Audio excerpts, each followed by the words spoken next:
Hello dear students, कैसे हैं आप लोग। उम्मीद करता हूं कि आप लोग स्वस्थ होंगे, मस्त होंगे, अपनी पढ़ाई में व्यस्त होंगे। दोस्तों, मैं विनय विश्वकर्मा आपका स्वागत करता हूं आपके अपने चैनल विनय सर स्टडी में। तो दोस्तों, आज के वीडियो में हम क्लास 12 केमिस्ट्री का मोस्ट इंपोर्टेंट टॉपिक को पढ़ेंगे। तो आज का टॉपिक हमारा है वैद्युत रासायनिक श्रेणी। तो आज की वीडियो में पढ़ेंगे कि वैद्युत रासायनिक श्रेणी क्या होती है, इसके लक्षण क्या होते हैं, इसका उपयोग क्या होता है। तो वीडियो में लास्ट तक बने रहिएगा। आज का वीडियो आपके लिए मोस्ट इंपॉर्टेंट है। अगर आप वीडियो पर नए हैं तो वीडियो को लाइक कर दीजिए, चैनल पर नए सब्सक्राइब कर दीजिए, बेल आइकन को प्रेस कर दीजिए, क्योंकि बोर्ड एग्जाम के हर इंपॉर्टेंट टॉपिक का वीडियो आपको चैनल पर डेली मिलता रहेगा। तो वीडियो को स्टार्ट करते हैं। देखिए, वैद्युत रासायनिक श्रेणी क्या होती है। देखिए, विभिन्न धातुओं तथा अधातुओं के मानक इलेक्ट्रोड विभवों यानी कि अपचयन विभव को बढ़ते हुए क्रम में रखने पर जो श्रेणी प्राप्त होती है उसे वैद्युत रासायनिक श्रेणी कहते हैं। क्या होता है वैद्युत रासायनिक श्रेणी? विभिन्न धातुओं और अधातुओं के मानक इलेक्ट्रोड विभव, जिसे अपचयन विभव भी कहते हैं। मानक इलेक्ट्रोड विभव या अपचयन विभव कह सकते हैं। मानक इलेक्ट्रोड विभव के बढ़ते हुए क्रम में रखने पर जो श्रेणी प्राप्त होती है उसे वैद्युत रासायनिक श्रेणी कहते हैं। तो इसे समझने के लिए आपको पहले यह समझना जरूरी है कि मानक इलेक्ट्रोड विभव क्या होता है, क्योंकि इसी के तो बढ़ते क्रम में जो श्रेणी बनी हुई है उसे उसे वैद्युत रासायनिक श्रेणी कहते हैं। तो अगर आपको पता है कि मानक इलेक्ट्रोड विभव क्या है तो आप समझ रहे होंगे। अगर आपको नहीं समझ रहे हैं कि मानक इलेक्ट्रोड विभव क्या है तो कोई दिक्कत नहीं, मैं आपको बता दे रहा हूं। देखिए, मानक इलेक्ट्रोड विभव क्या होता है। देखिए, मान लेते हैं कि यहाँ पे कोई विलयन है, यहाँ पे कोई हमारा क्या है, विलयन है। अब देखिए, इस विलयन का ये क्या है, ये जो है लवणीय विलयन है। इस विलयन पर क्या है, इस विलयन का ताप होना चाहिए 25 डिग्री सेल्सियस, और फिर इस पर दाब होना चाहिए 1 एटमॉस्फेयर, और फिर इसकी सांद्रता होनी चाहिए 1 मोल धातु। क्या होनी चाहिए? 1 मोल धातु इसकी सांद्रता होनी चाहिए। अब मान लीजिए कि ये मान लीजिए हमारा इसमें ये विलयन किसका है, ZnSO4 का क्या है, विलयन है। अब देखिए, ZnSO4 का जो विलयन है तो क्या करेंगे हम, देखिए अब हम इसमें जिंक धातु के इलेक्ट्रोड डालेंगे इसमें। तो जब हम इसमें क्या करेंगे, देखिए इसमें हम जिंक धातु की इलेक्ट्रोड को इसमें डाल रहे हैं। तो देखिए, जब हम इसमें जिंक धातु की इलेक्ट्रोड को डालेंगे तो क्या होगा, यहाँ पे देखिए हमारा क्या होगा। तो देखिए Zn जो है इसमें देखिए प्लस आयन है, क्योंकि ZnSO4 घुला हुआ है। तो जिस पर प्लस आयन रहेगा तो इस धातु पे क्या होगा, ऋण आवेशित उत्पन्न होगा। यह धातु ऋण आवेशित उत्पन्न हो जाएगा, यानी कि इस पर माइनस आवेश हो जाएगा इलेक्ट्रोड पर। ये हमारा इलेक्ट्रोड है।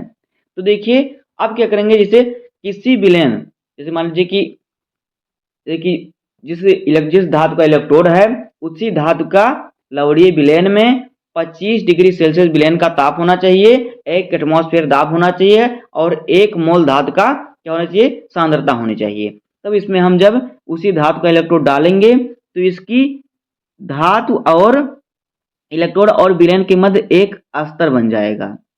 ये क्या है, एक विभव उत्पन्न होगा, एक अस्तर बन जाएगा जिस पर क्या है, एक विभव उत्पन्न होगा। इस विभव को ही मानक इलेक्ट्रोड विभव कहते हैं। तो इसी प्रकार से जिस धातु की या धातु की मानक इलेक्ट्रोड विभव कम है उसको सबसे पहले रखा गया है, जिसका अधिक है उसे इसी प्रकार से बढ़ते हुए क्रम में रखा गया है, इसी मानक इलेक्ट्रोड विभव के बढ़ते क्रम में। यहाँ पर जो विभव उत्पन्न होता है वही होता है मानक इलेक्ट्रोड विभव। धातु और इलेक्ट्रोड और फिर विलयन के मध्य में जो विभव उत्पन्न होता है ये होता है मानक इलेक्ट्रोड विभव। तो इसी के बढ़ते हुए क्रम में रखेंगे हम तो हमें एक श्रेणी प्राप्त होगी जिसे वैद्युत रासायनिक श्रेणी कहते हैं। तो ये कह रहा है कि विभिन्न धातुओं तथा अधातुओं के मानक इलेक्ट्रोडों विभवों के बढ़ते हुए क्रम में रखने पर जो श्रेणी प्राप्त होती है उसे हम वैद्युत रासायनिक श्रेणी कहते हैं। मानक इलेक्ट्रोड विभव को अपचयन विभव भी कह सकते हैं हम। तो इस प्रकार से आपको समझ में आ गया होगा कि वैद्युत रासायनिक श्रेणी क्या है। अब हम समझते हैं वैद्युत रासायनिक श्रेणी के लक्षण। तो देखिए, वैद्युत रासायनिक श्रेणी के लक्षण क्या हैं। देखिए इसके लक्षण क्या है वैद्युत रासायनिक श्रेणी के। यहाँ पे देखिए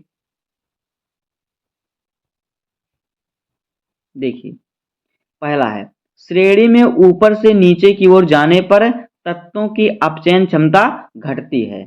जब हम श्रेणी में ऊपर से नीचे की ओर आएंगे तो क्या होगा, जो तत्व होंगे तत्वों की अपचयन क्षमता घटेगी।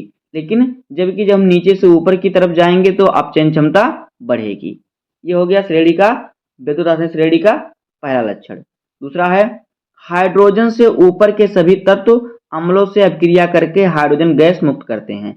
जितने भी हाइड्रोजन से ऊपर के गैस हैं वो अगर किसी अम्ल से क्रिया करेंगे तो क्या करेंगे, वो हाइड्रोजन गैस मुक्त करेंगे, यानी हाइड्रोजन गैस निकालेंगे।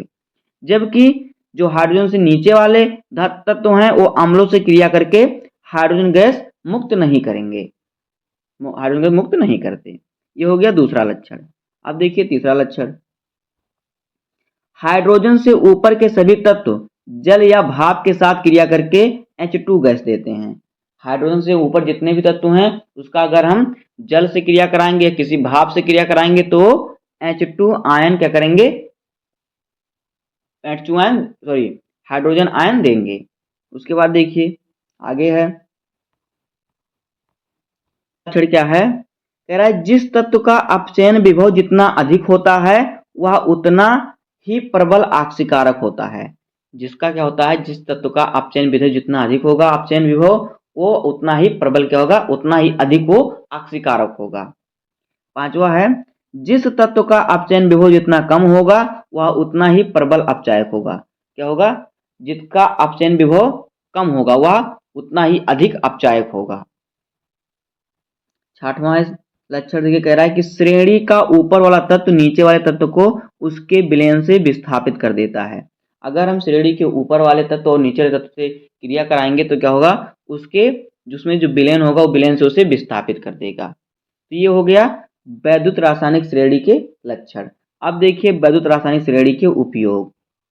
देखिए वैद्युत रासायनिक श्रेणी के दो उपयोग निम्नलिखित हैं। नंबर एक, किसी सेल के मानक विद्युत वाहक बल का निर्धारण करने, यानी किसी सेल, कोई सेल है उसका मानक विद्युत बल को जानने में उसका उपयोग होता है। दूसरा है धातु की क्रियाशीलता की तुलना करने में, यानी कौन सी धातु अधिक क्रियाशील है उसकी तुलना करने में भी वैद्युत रासायनिक श्रेणी का उपयोग होता है। तो दोस्तों इसी प्रकार से हो जाएगा वैद्युत रासायनिक श्रेणी और उसके लक्षण और उसका उपयोग। तो उम्मीद करता हूं कि आपको वीडियो पसंद आया होगा और यह टॉपिक समझ में आ गया होगा अच्छी तरह से। अगर आपको वीडियो समझ में आया हो तो वीडियो को लाइक कर दीजिएगा, चैनल अपने सब्सक्राइब कर दीजिए, बेल आइकन को प्रेस कर दीजिए, क्योंकि बोर्ड एग्जाम के हर इंपॉर्टेंट टॉपिक का वीडियो आपको इस चैनल पर डेली मिलता रहेगा। तो मिलते हैं किसी नेक्स्ट वीडियो में, तब तक के लिए धन्यवाद, जय हिंद।